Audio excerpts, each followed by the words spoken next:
She walked into the coffee shop with snowflakes melting in her hair, and for a moment, time stood perfectly still. 5 years since the divorce, 3 years since she disappeared from their lives completely, and now here she was, standing 10 feet away from the daughter she'd abandoned. If you stay until the end, you'll discover how 2 simple words from a child who barely remembered her mother changed 3 lives forever on a snowy Christmas Eve. If this story touches your heart, please like this video and subscribe to our channel for more stories that remind us of the extraordinary power of forgiveness and second chances. Michael Bennett hadn't planned on stopping at Riverside Coffee that evening. It was Christmas Eve, and he and his 6-year-old daughter Emma were supposed to be heading straight to his parents' house for their annual celebration. But Emma had spotted the twinkling lights of the coffee shop and begged for hot chocolate with extra marshmallows, "Daddy, please?" And Michael, as usual, found it impossible to say no to those wide blue eyes that reminded him so much of her mother. "Just a quick stop," he promised, guiding Emma through the door with a gentle hand on her shoulder. The coffee shop was surprisingly busy for Christmas Eve, filled with last-minute shoppers seeking refuge from the snow that had been falling steadily since afternoon. Michael joined the line, Emma's small hand tucked securely in his as she bounced on her toes, chattering excitedly about whether Santa would find the cookies they'd left out the night before. "Do you think he likes chocolate chip the best, Daddy? Or maybe the sugar cookies with sprinkles? I put both kinds on the plate just in case." Michael smiled down at his daughter, marveling as he often did at her thoughtfulness even in the smallest things. "That was very smart thinking, Em. I'm sure Santa will appreciate having options." At 34, Michael had settled into single fatherhood with a determination that had surprised even himself. When Catherine had walked out on them 3 years ago, Emma had been just 3 years old enough to feel the absence of her mother but too young to truly understand why Mommy wasn't coming home anymore. Those first months had been a blur of tears, both Emma's and his own, though he'd hidden his sleepless nights, and the constant, gnawing fear that he wasn't enough, couldn't be enough, for the little girl who deserved so much more than a broken home. But they had survived. More than survived, they had built a new life together, father and daughter against the world. Michael had adjusted his hours at the architectural firm where he worked, found a reliable babysitter in their neighbor Mrs. Abernathy, and learned through trial and error how to braid hair, bake birthday cakes, and answer difficult questions about why some families had mommies and some didn't. Emma had grown from a confused, heartbroken toddler into a resilient, joyful little girl who still had moments of sadness but who trusted completely in her father's love. "Next, please," called the barista, pulling Michael from his thoughts. "1 hot chocolate with extra marshmallows," Michael ordered, "and a black coffee, please." As they waited for their drinks, Emma tugged on his coat sleeve. "Daddy, can I put $1 in the tip jar? Mrs. Abernathy says it's important to be extra nice to people who have to work on Christmas." Michael felt a surge of pride as he handed Emma a $1 bill, watching as she carefully placed it in the jar and beamed at the barista, who thanked her with a genuine smile. These were the moments that reassured him he must be doing something right, despite all his doubts and mistakes. They found a small table near the window, where Emma pressed her nose against the glass to watch the snow falling in thick, lazy flakes. The street outside was decorated with garlands and colored lights, transforming the ordinary downtown into something magical. "It looks like a snow globe, doesn't it, Daddy?" Emma said, her breath fogging the window. "It does," Michael agreed, taking a sip of his coffee. "Just like the one on Grandma's mantel." Emma turned to him, her face suddenly serious in that way children have when contemplating important matters. "Do you think Mommy has snow where she is?" The question caught Michael off guard, as Emma's occasional inquiries about Catherine always did. She asked less frequently now than she had in the beginning, but the questions still came sometimes, usually when he least expected them. "I don't know, sweetheart," he answered honestly. "Maybe. It snows in lots of places." The truth was, Michael had no idea where Catherine was these days. After their divorce was finalized, she had stayed in town for about 2 years, seeing Emma sporadically, a weekend here, an afternoon there, always with excuses for why she couldn't commit to a regular schedule. Then, without warning, the visits had stopped completely. Her phone number was disconnected, her apartment emptied. Through mutual friends, Michael had heard rumors that she'd moved to California, or maybe Arizona. Somewhere warm and far away, somewhere she could reinvent herself without the burden of a failed marriage and the daughter she'd never really bonded with. Michael had been angry at first, furious, actually, at Catherine's abandonment. But over time, the anger had faded into a dull ache of disappointment, not for himself but for Emma, who deserved so much better. He had made a conscious decision not to speak badly of Catherine to their daughter, answering Emma's questions as neutrally as possible and keeping his own complicated feelings private. "I drew a picture of her," Emma said now, pulling Michael back to the present. "For Christmas. I put it in a special envelope. Do you think Santa could find her and give it to her?" Michael's heart constricted painfully. "Oh, I don't know if..." He never finished the sentence, because at that moment, the bell above the coffee shop door jingled, and a woman walked in, unwinding a blue scarf from around her neck as she stamped snow from her boots. "Catherine." Michael froze, his coffee cup halfway to his lips. It had been 3 years, but he would have recognized her anywhere, the same delicate features, the same blonde hair, though it was shorter now, falling just below her chin instead of to the middle of her back. She was thinner than he remembered, with fine lines around her eyes that hadn't been there before, but it was unmistakably her. For a wild moment, Michael considered grabbing Emma and leaving before Catherine could see them. But it was too late. Catherine had turned from the counter, scanning the room for an empty table, and her eyes locked with his. He watched as recognition dawned on her face, followed by shock, then something that looked almost like fear. She stood rooted to the spot, her order number clutched in her hand, staring at Michael and then at Emma, who was still gazing out the window, oblivious to the fact that the mother she barely remembered was standing just feet away. Michael didn't know what to do. Should he acknowledge Catherine? Ignore her? Take Emma and leave? Before he could decide, Emma turned away from the window and followed his gaze. "Daddy, who's that lady? Why are you looking at her like that?" Catherine seemed to make a decision. She took a deep breath and walked toward their table, her steps hesitant but determined. Michael instinctively placed a protective hand on Emma's shoulder. "Hello, Michael," Catherine said softly when she reached them. Her voice was just as he remembered, with that slight huskiness that had once made his heart race. Now it just made his chest tight with complicated emotions. "Catherine," he managed to say, his voice carefully neutral. "This is unexpected." Emma was looking back and forth between them, confusion evident on her small face. "Daddy?" Catherine's eyes filled with tears as she looked at Emma. "You've gotten so big," she whispered. "I wouldn't have recognized you." Understanding dawned on Emma's face, her eyes widening. Are you my mommy?" The question hung in the air between them, loaded with years of absence and unspoken words. Catherine nodded, seemingly unable to speak. "I have your picture," Emma said matter-of-factly. "On my dresser. Daddy says you had to go away, but that you loved me very much." Michael felt Catherine's surprised glance but kept his eyes on Emma, concerned about how she was processing this unexpected encounter. Yes," Catherine said, her voice breaking slightly. "I did have to go away. But your daddy is right about the other part too." An awkward silence fell. Michael didn't know what to say.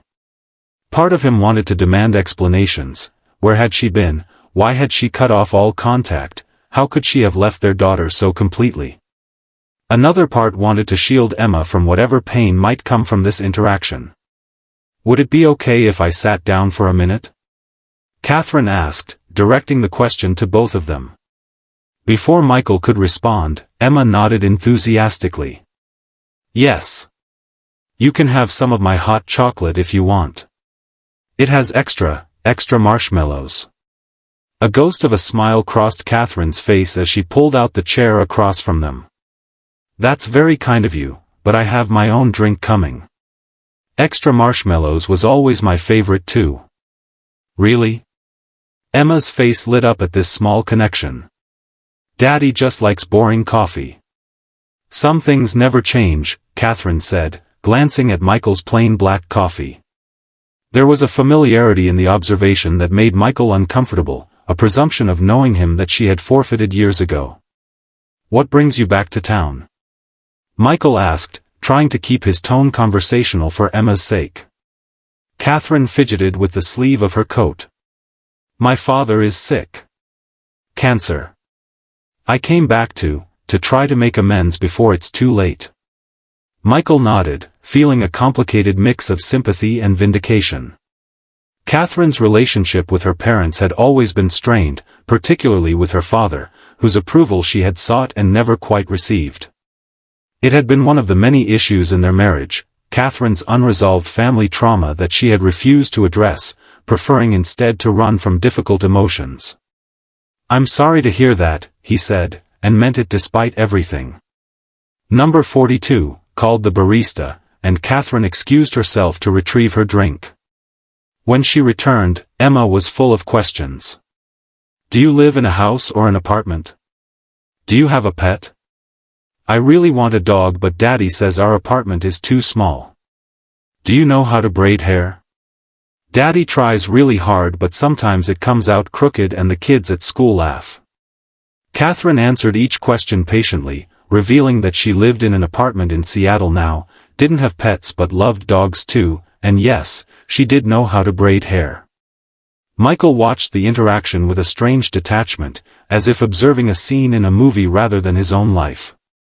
There was his daughter, chatting animatedly with the mother who had missed her last 3 birthdays, who hadn't sent so much as a Christmas card or made a single phone call in 3 years.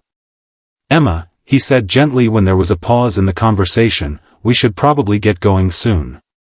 Grandma and Grandpa are expecting us." Emma's face fell. "But we just found Mommy. Can't she come with us to Grandma's house?" The innocent question hung in the air, highlighting the vast gulf between Emma's simple understanding of the situation and the complex reality. Michael saw Catherine flinch slightly. "Oh, sweetheart, I don't think," Catherine began.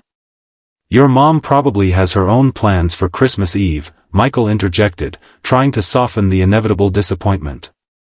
Emma looked down at her hot chocolate, her earlier excitement dimming. "But I have so many more questions. And I wanted to show her the picture I drew."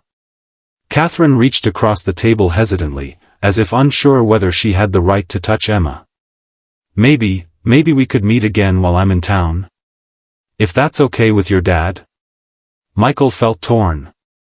On one hand, he was wary of allowing Catherine back into Emma's life only to disappear again, leaving fresh wounds.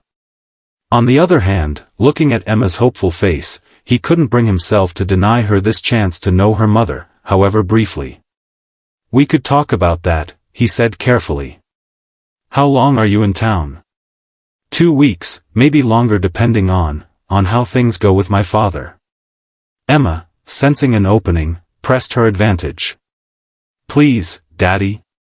Please, can we see Mommy again? Tomorrow is Christmas. She could come see what Santa brings me." Michael saw the pain that flashed across Catherine's face at the reminder of all the Christmases she had missed. "Emma, your mom might have other—" "I'm free," Catherine interrupted quickly. "I mean, I was just going to have breakfast at my hotel and visit my father in the afternoon. But I understand if you have family traditions or if you'd rather not." Michael looked at his daughter's pleading face and made a decision he hoped he wouldn't regret. "You could come by around 10. We're usually done opening presents by then, but Emma would probably love to show you what Santa brought." He took out his phone and pulled up his contact information. "Here's my number. The address is the same." Catherine looked surprised. "You still live in the same place?" Michael nodded. "It's home." What he didn't say was that he'd kept the house because it was the only home Emma had ever known, and he'd wanted to maintain as much stability as possible in her life after Catherine left. As they prepared to leave, Emma suddenly threw her arms around Catherine's waist in an impulsive hug. "I'm glad we found you," she said, her voice muffled against Catherine's coat. "This is the best Christmas present ever." Michael saw Catherine's composure crack as she gently returned the hug, tears spilling onto her cheeks. "It's the best present for me too," she whispered. Outside, the snow was falling more heavily now, transforming the street into a winter wonderland. Michael helped Emma into her car seat, his mind racing with doubts and questions. Had he made the right decision? Was he setting Emma up for more heartbreak? Should he have confronted Catherine about her abandonment instead of agreeing to this tentative reconnection? "Daddy?" Emma's voice broke into his thoughts as he started the car. "Is Mommy going to disappear again?" The directness of the question caught him off guard. Sometimes he forgot how perceptive children could be, how they absorbed the unspoken tensions around them. "I don't know, sweetheart," he answered honestly. "I hope not." "Me too," Emma said, looking out at the snow. "Because I think she's sad, and sad people shouldn't be alone on Christmas." Michael glanced at his daughter in the rearview mirror, struck by her compassion. Despite everything, despite the hurt and confusion Catherine's absence must have caused her, Emma's first thought was for her mother's feelings. The next morning dawned bright and clear, the world outside transformed by the overnight snowfall. Emma was up at dawn, as Michael had expected, bouncing on his bed with excitement. "Daddy! Wake up! It's Christmas and Santa came and we have to open presents before Mommy gets here." The mention of Catherine brought the previous evening's encounter rushing back. Michael checked his phone and saw a text message sent at 2 a.m., "Is 10 still okay? I can bring breakfast if you'd like. K." He texted back a simple confirmation, then focused on making the morning magical for Emma. They opened presents in their pajamas by the tree, Emma squealing with delight at each gift. Michael tried to stay present in the moment, but he couldn't help feeling anxious about Catherine's impending visit. At precisely 10 a.m., the doorbell rang. Michael took a deep breath before opening it, finding Catherine on the doorstep with a bakery box in her hands and uncertainty in her eyes. "Merry Christmas," she said softly. "I brought cinnamon rolls. I remembered they were your favorite." The small gesture of remembrance caught him off guard. "They still are," he admitted, stepping aside to let her in. Emma came racing from the living room, still in her Christmas pajamas, her hair a wild tangle. "Mommy! You came. Come see what Santa brought me." Catherine allowed herself to be pulled into the living room, where Emma proudly displayed each of her gifts. Michael watched from the doorway, struck by the surreal quality of the scene, Catherine sitting cross-legged on the floor of the home they had once shared, exclaiming over Emma's new toys as if she had never left. After Emma had shown off every present and consumed 2 cinnamon rolls, leaving a sticky residue on her fingers and face, she suddenly remembered something. "Oh! I have to get your present, Mommy. Wait right here." She dashed off to her room, leaving Michael and Catherine in an awkward silence. "She's amazing," Catherine said finally. "You've done an incredible job with her, Michael." "She makes it easy," he replied, though they both knew that wasn't entirely true. Nothing about single parenthood was easy. "I owe you an explanation," Catherine said, her voice low. "About why I left the way I did." Michael shook his head. "You don't owe me anything. It's Emma who deserved better." Catherine flinched at the quiet accusation. "I know. I've spent 3 years knowing that." Before she could continue, Emma came bounding back into the room, clutching a slightly